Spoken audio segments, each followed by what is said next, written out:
Welcome back to The Top Shelf, my Criterion DVD review series. This is episode 60, which is a nice round number for us. For the last couple of episodes, including this, I've been playing catch-up on films that I have not watched in my Criterion collection. Last episode I did 3 films, quick reviews, and I'll be doing the same for this episode. My name is Ernest Whiteman III. I'm a Northern Ramapo filmmaker, artist, writer, and media educator. So the first film we're going to talk about that I finally got to see was When We Were Kings. This is a Leon Gass 1974 film, or 1996 film. It was finally released in 1996, but about Muhammad Ali's bout with George Foreman in Zaire, and all of the build-up that led up to the Rumble in the Jungle. It's the famous rope-a-dope fight as well, but it looks behind the scenes at all the machinations that Don King was doing, all of the preparation that George Foreman was doing, and all of the political activism that Muhammad Ali was doing. And it presents all of the music that was involved with the music festival, and it was very stirring in how everybody sort of counted out Ali in this fight.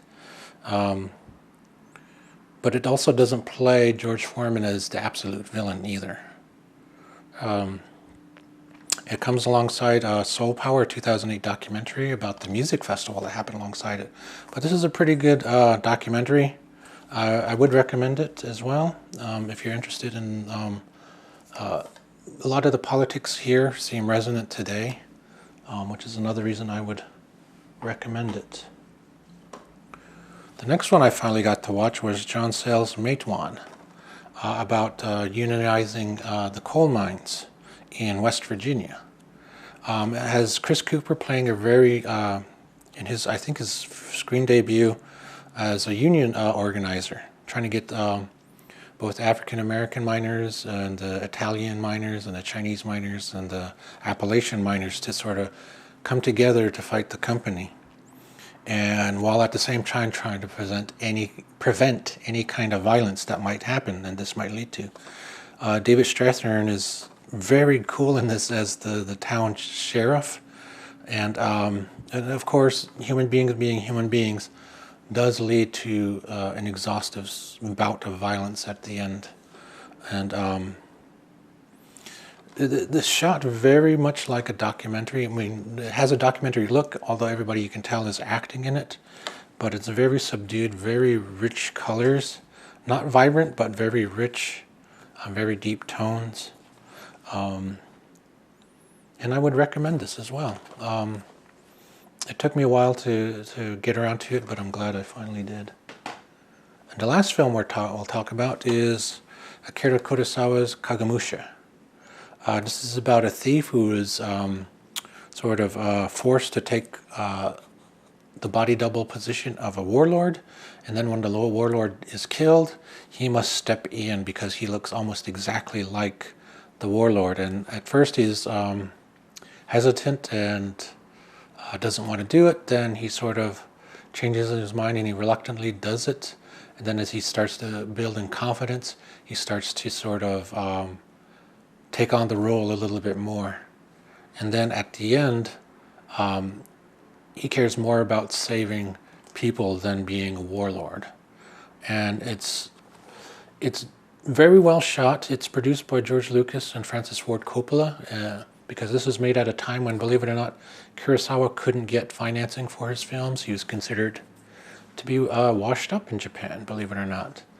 And of course, Kurosawa uses this to his advantage of using all the aspects of filmmaking to bring the story to fruition. Visuals, sound design, music, Foley, costuming, acting, all the elements, staging and blocking. And he's one of the very few filmmakers who I know of that actually gives considerations to every minute thing like that.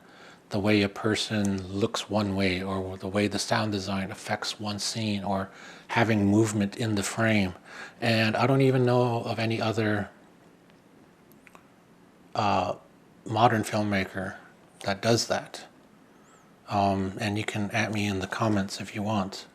But Kurosawa one of the great masters that gave consideration to all those things.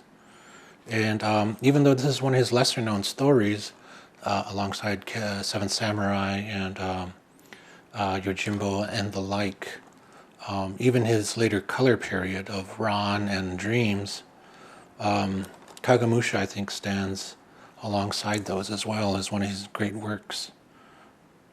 And so that's it. I would highly recommend that. The following episodes are going to be more about new films that I add. But if you want a deeper dive into any of these films that I've watched, as I stated before, I'm working on a longer review for Tokyo Story, containing one aspect of the film, which concerns the ending. And maybe if you want, I'll do a review of films that I've watched on the Criterion channel, because sometimes what's on the Criterion channel isn't necessarily in the Criterion collection. So if you want one of those, just leave a comment down below. So thanks again for joining me. I'll catch you in the next episode. Thanks.